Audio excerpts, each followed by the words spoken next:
আসসালামু আলাইকুম ভিউয়ার্স, বাংলাদেশের সর্বশেষ আপডেট সংবাদে আপনাদের স্বাগত। জানিয়ে দিব আমাদের হাতে থাকা সর্বশেষ গুরুত্বপূর্ণ আপডেট বাংলা সংবাদ। আবু সাইদ হত্যায় পুলিশ ও পরিবারের মামলা তদন্তের দায়িত্ব পিবিআই এর। জানিয়ে দিব আদর্শবান ব্যক্তির দল আওয়ামী লীগ হতে পারে না বলছে সৈয়দ ফয়জুল করিম। জানিয়ে দিব কালো টাকার সাদা করার সুবিধা বাতিল করল সরকার।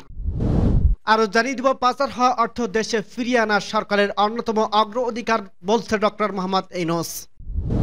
এবং আরো জানিয়ে দিব প্রথমবারের মতো সচিবদের সঙ্গে বৈঠকে বসছেন প্রধান উপদেষ্টা ডক্টর ইউনূস। সর্বশেষ জানিয়ে দিব বাংলাদেশ ভারত সম্পর্ক মানুষকে নিকটান উপদেষ্টা।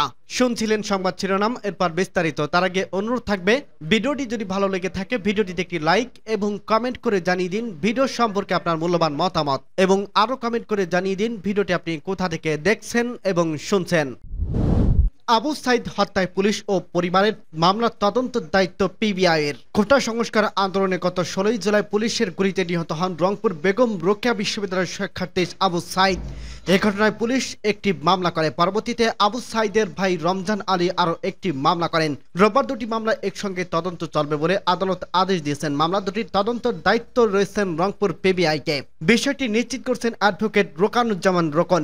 আদালতে আইনজীবী সূত্রে জানা গেছে, শহীদ আবু সাইদ হত্যার ঘটনায় পুলিশ ইতিপূর্বে তাজহাট থানায় একটি মামলা দায়ের করে। পরবর্তীতে আবু সাইদের ভাই রমজান আলী অপর একটি মামলা দায়ের করেন। উভয় মামলায় বর্তমানে পিবিআইয়ের তদন্ত রয়েছেন।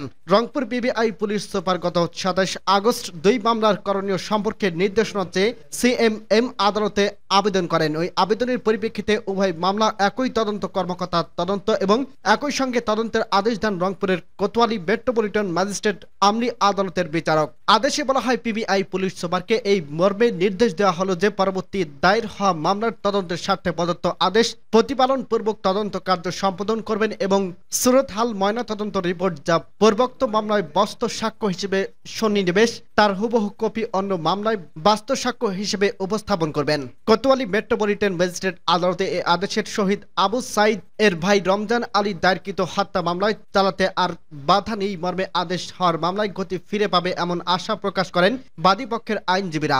আবু সাইদ হত্যা মামলায় আইনজীবী শামীম আল মামুন, রোকানুজ্জামান রোকন এবং রায়হান কবির বাদীপক্ষ নিয়োজিত প্যানেলের আইনজীবী আসামিদের দ্রুত গ্রেপ্তার করে তদন্ত শেষ করে আসামিদের দ্রুত বিচারের দাবি করেন। এ পর্যন্ত শহীদ আবু সাইদ হত্যা মামলায় কোনো আসামিকে গ্রেপ্তার করা হয়নি। দুই মামলার তদন্তে একসঙ্গে সাংঘর্ষিক হবে কিনা এমন প্রশ্নের জবাবে অ্যাডভোকেট রোকানুজ্জামান রোকান বলেন, যেহেতু দুটি মামলায় জিআই তাই এটির তদন্ত সাংঘর্ষিক হবে না। মামলার তদন্তকারী কর্মকর্তা রংপুর পিবিআই এর পুলিশ সুপার জাকির হোসেন বলেন, দুই মামলার তদন্ত কিভাবে চলবে এ বিষয়ে আদালতে আবেদন করা হয়েছিল। আদালতে বলছে দুই মামলা একসঙ্গে তদন্তের বাধা নেই। আদর্শবান ব্যক্তির দল আওয়ামী লীগ হতে পারে না বলছে সৈয়দ ফয়জুল করিম। ইসলামী আন্দোলন বাংলাদেশ সিনিয়র নায়েবে আমির সৈয়দ মোহাম্মদ ফয়জুল করিম বলছেন, মান্দার গাছ লাগিয়ে আমের আশা করা যায় না। যারা গত 5 আগস্ট এরপর লুটপাট জুলুম অত্যাচার করছে তাদের মাধ্যমে কখনো দেশ ভালো হতে পারে না। দেশে মামলা শুরু হয়ে গেছে। 5 তারিখের পর যারা মিথ্যা মামলা, লুটপাট জুলুম ও অত্যাচার করছেন তাদের মধ্যে আর আওয়ামী লীগের মধ্যে পার্থক্য কোথায়? আওয়ামী লীগের মধ্যে তারা ডাকাত করত, জালেম করত, অত্যাচারী না, তাদের অত্যাচার বলা যায় না। যারা আওয়ামী লীগ করেছিলেন, যারা আদর্শবান, আমি ওই সব ভাইদের বলবো, মনে রাখবেন আদর্শবান ব্যক্তির দল কখনো আওয়ামী লীগ হতে পারে না। সময় আছে, তওবা করুন।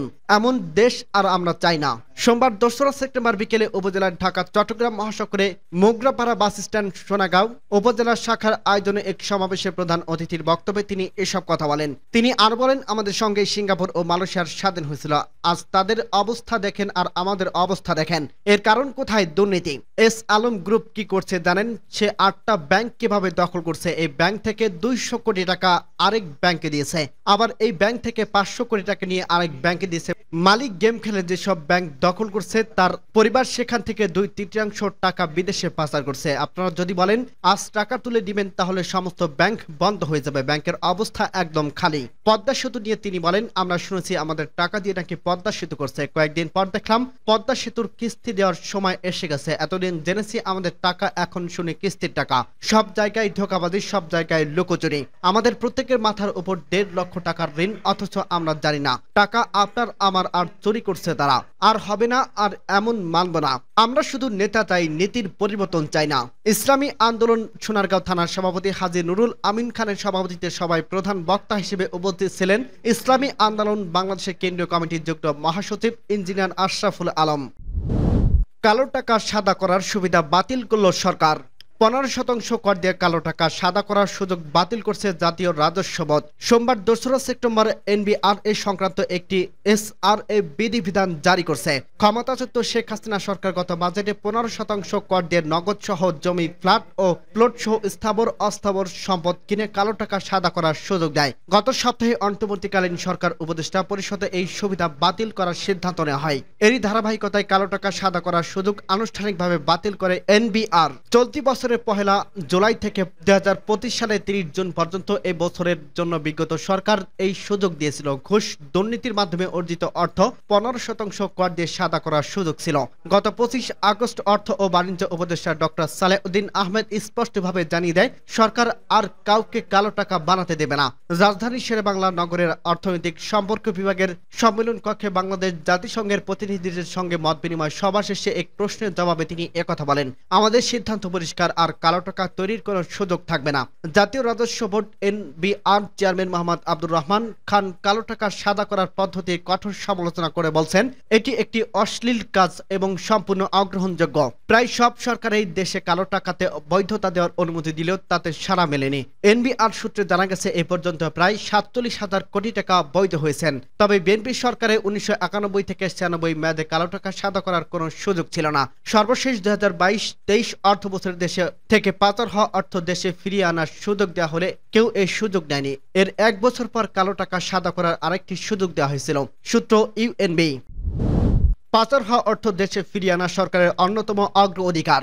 অন্তর্বর্তী সরকারের প্রধান উপদেষ্টা ডক্টর মোহাম্মদ ইউনূস বলছেন, এই সরকারের অন্যতম অগ্র অধিকার হচ্ছে শেখ হাসিনা 15 বছরের স্বৈরাচারী শাসন আমলে পাচার হওয়া বিলিয়ন বিলিয়ন ডলার অর্থ দেশে ফিরিয়ে আনা। সোমবার 2রা সেপ্টেম্বর আন্তর্জাতিক মানবাধিকার আইনজীবী টমি ক্যাটব্যানের সঙ্গে সৌজন্য সাক্ষাৎ করতে গেলে তিনি একথা জানান। টমি ক্যাটব্যান বিশিষ্ট আইনজীবী, মানবাধিকার কর্মী, প্রত্যাপন্ন বিশেষজ্ঞ এবং লন্ডন ভিত্তিক দ্য জেনোসাইড 37 ল ফার্মের যুগ্ম প্রধান।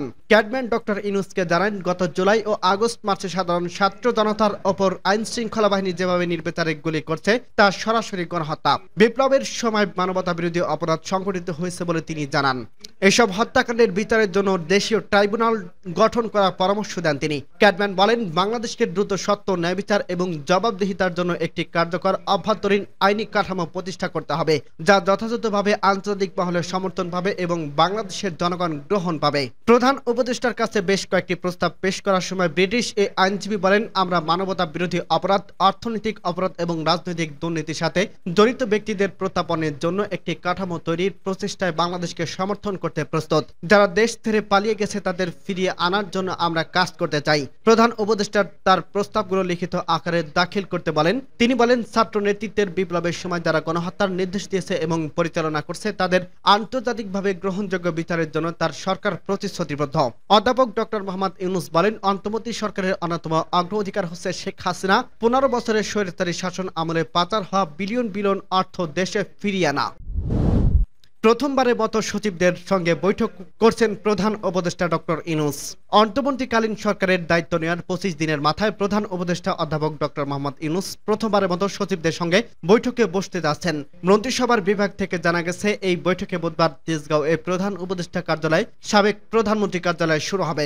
মন্ত্রিপরিষদ বিভাগে একজন সহকারী সচিব জানিয়েছে, বেলা 11টায় প্রধান উপদেষ্টা কার্যালয়ের সচিব সভার আয়োজন করা হয়েছে। গত 5 আগস্ট আওয়ামী লীগ সরকারের পতনের পর দেশের 3 দিন কার্যত সরকারবিহীন অবস্থায় ছিল। 8 আগস্ট নোবেল বিজয়ী অধ্যাপক ডক্টর মোহাম্মদ ইউনূসের নেতৃত্বে অন্তর্বর্তী সরকার গঠিত হয়েছে।